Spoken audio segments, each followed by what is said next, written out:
retrocediendo en el día de hoy. Y ahora, enseguida, vamos a hacer una pequeña pausa para detenernos. Ahora sí, en los mercados emergentes. ¿Cómo están los mercados emergentes? ¿Han recuperado algo desde la crisis de 2022, la caída de los mercados el año pasado? ¿Hay que invertir ahora en mercados emergentes? En ese caso, ¿en cuáles? Bueno, pues vamos a hablarlo con Eurizon. Tenemos a Alan Wilson, que es el gestor de deuda de mercados emergentes de la cartera de Eurizon. Alan, good afternoon. Thank you for being in Negocios Televisión.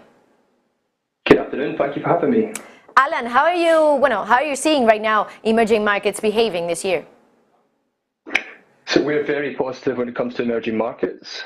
We think it's a watershed moment for the asset class, and I think the asset class is starting to become much more stable, much more viable, and that's for two reasons. Firstly, we think that the credibility of emerging market central banks have never been higher. The central banks have been really active and really engaged in fighting inflation, much more so than the developed market central banks. And also we think that emerging market treasury managers have learned the lessons of the past. They're no longer relying on debt issued in US dollars, for example. They're issuing in local currency debt, which has gone a long way to breaking the hot capital flows which have destabilized emerging markets in the past. So we think the emerging markets are in a great place at the moment. Time to invest in emerging markets, taking also into account what happened to the US dollar? Yeah, exactly. The US dollar is a huge part of the story. We think that the dollar will weaken gradually this year, and we think that's for two reasons. Firstly, we don't buy the argument that we're going to have a hard landing for global growth. We think that global growth will soften. There may be a shallow recession, but it will be a soft recession.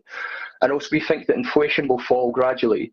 And when you take away these two cyclical supports, the dollar should weaken.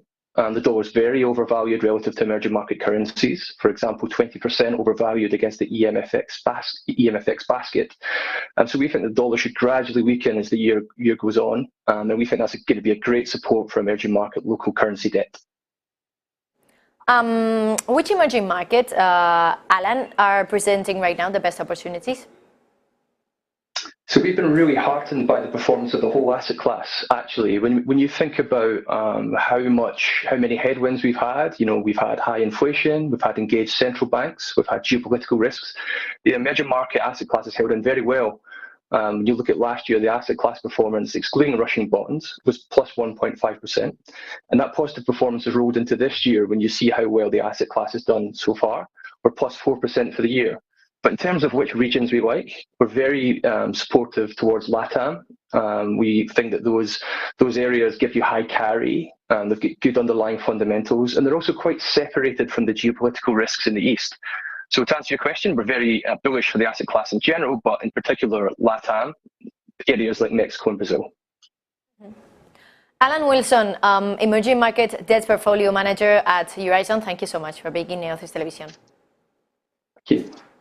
Bueno, nos hablaba Alan de los mercados emergentes y nos decía que la credibilidad de los banqueros centrales ahora mismo en esos mercados emergentes nunca ha estado tan elevada como lo ha estado ahora mismo. Bueno, miramos también